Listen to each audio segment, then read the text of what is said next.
નમસ્કાર દર્શક મિત્રો, હું જપન શાહ, કાનમ એક્સપ્રેસ ન્યૂઝમાં આપનું સ્વાગત છે। જોઈએ આજના મુખ્ય અને મહત્વના સમાચાર।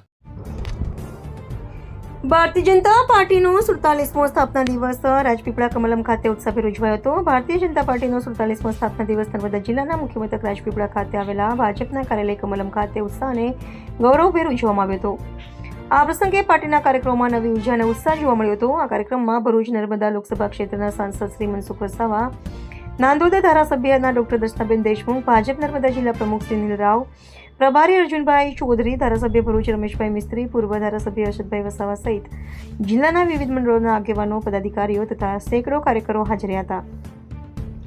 સ્થાપના દિવસ નિમિત્તે કમલમ ખાતે ધ્વજવંદન કરવામાં આવ્યું હતું તેમજ ભારત માતા અને પંડિત દીનદયાળ ઉપાધ્યાય, ડોક્ટર શ્યામપ્રસાદ મુખર્જી જેવા મહાન નેતાઓને યાદ કરી તેમના વિચારો અને કાર્યકરો દ્વારા અનુસરવાની પ્રતિજ્ઞા લેવામાં આવી હતી। આ પ્રસંગે ઉપસ્થિત નેતાઓએ પોતાના સંબોધનમાં જણાવ્યું હતું કે ભારતીય જનતા પાર્ટી આજે માત્ર રાજકીય પક્ષ નથી, પરંતુ દેશ સેવા, જનસેવા અને રાષ્ટ્ર નિર્માણનું આંદોલન બની ચૂકી છે। પ્રધાનમંત્રી નરેન્દ્રભાઈ મોદીના નેતૃત્વમાં દેશ વિકાસના નવા શિખરો સર કરી રહ્યો છે। કાર્યક્રમ દરમિયાન કેન્દ્ર તથા રાજ્ય સરકાર દ્વારા અમલમાં મુકાયેલી વિવિધ જનકલ્યાણકારી યોજનાઓ અંગે કાર્યકરોને વિગતવાર માહિતી આપવામાં આવી હતી, જેમાં ખાસ કરીને આયુષ્માન ભારત યોજના, પ્રધાનમંત્રી આવાસ યોજના, ઉજ્જવલા યોજના, જલજીવન મિશન, કિસાન સન્માન નિધિ, સ્વચ્છ ભારત અભિયાન, ડિજિટલ ઇન્ડિયા તેમજ ગુજરાત સરકારની વિવિધ વિકાસલક્ષી યોજનાઓની ચર્ચા કરવામાં આવી હતી।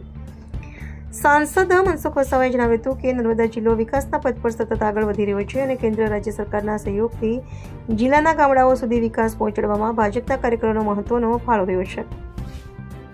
ધારાસભ્ય ડોક્ટર દર્શનાબેન દેશમુખે જણાવ્યું હતું કે ભાજપની નીતિ અને વિચારધારાનું મુખ્ય સૂત્ર સબકા સાથ, સબકા વિકાસ, સબકા વિશ્વાસ, સબકા પ્રયાસ છે અને ભાજપ સરકાર પ્રજાના જીવનમાં સુખાકારી લાવવા સતત પ્રયત્નશીલ છે। જિલ્લા પ્રમુખ નીલ રાવે કાર્યકરોને સંબોધતા જણાવ્યું હતું કે આગામી સમયમાં આવનાર સ્થાનિક સ્વરાજ્યની ચૂંટણી માટે ભાજપ કાર્યકરોને અત્યારથી જ સંગઠન મજબૂત કરીને જનસંપર્ક વધારવાની અપીલ કરી હતી। તેમણે વિશ્વાસ વ્યક્ત કર્યો હતો કે નર્મદા જિલ્લાના આગામી સ્થાનિક સ્વરાજ્યની ચૂંટણીમાં ભાજપ પ્રચંડ બહુમતી સાથે જીત હાંસલ કરશે અને વિકાસની ગતિ વધુ તેજ બનશે। કાર્યક્રમ દરમિયાન કાર્યકરો દ્વારા એકબીજાને સ્થાપના દિવસની શુભેચ્છાઓ પાઠવી મીઠાઈ વહેંચવામાં આવી હતી। અંતે રાષ્ટ્રગાન સાથે કાર્યક્રમનું સમાપન કરવામાં આવ્યું હતું। આજે ભારતીય જનતા પાર્ટીનો સ્થાપના દિવસ હતો। સમગ્ર દેશ અને ગુજરાતની અંદર આ ભારતીય જનતા પાર્ટીના સ્થાપના દિવસ ખૂબ જ ધામધૂમથી ઉજવાઈ રહ્યો છે। એ નર્મદા જિલ્લામાં પણ આવનારી તાલુકા પંચાયત, જિલ્લા પંચાયતની ચૂંટણીને ધ્યાનમાં રાખીને આ સ્થાપના દિવસ ઉજવવાનો ખૂબ વ્યૂહાત્મકપૂર્વક અમે પ્લાનિંગ કર્યું હતું, એટલા માટે કે ભારતીય જનતા પાર્ટી કયા સંજોગોમાં ઉદ્ભવ થયો, કયા સંજોગોમાં ઉદ્ભવ થયો, એનો મુખ્ય ઉદ્દેશ્ય શું છે, પાર્ટીની વિચારધારા શું છે અને જે સરકારો જે છે એ સરકારો કેવો પારદર્શક વહીવટ આપી રહી છે અને સાચા અર્થમાં ભારતીય જનતા પાર્ટી તાલુકા હોય, જિલ્લો હોય, વિધાનસભા હોય કે લોકસભા હોય, એમાં સભ્યપદ લીધા પછી એને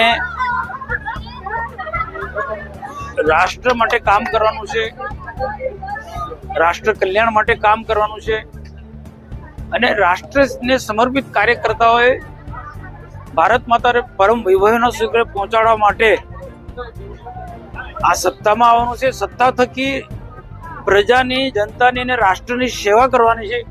એ વાત અમારા બધા જ વક્તાઓએ આજે પ્રજા સમક્ષ, કાર્યકર્તા સમક્ષ મૂક્યો છે। રમેશભાઈ મિસ્ત્રી ભરૂચથી ધારાસભ્ય પધાર્યા, ડોક્ટર દર્શનાબેન દેશમુખ, પાર્ટીના વરિષ્ઠ આગેવાન પ્રભારી અર્જુનભાઈ ચૌધરી અને હર્ષદભાઈ વસાવાથી માંડીને બધા જ લોકો આ કાર્યક્રમની અંદર ઉપસ્થિત રહ્યા અને ખૂબ ભવ્ય પ્રકારનો આજનો કાર્યક્રમ રહ્યો।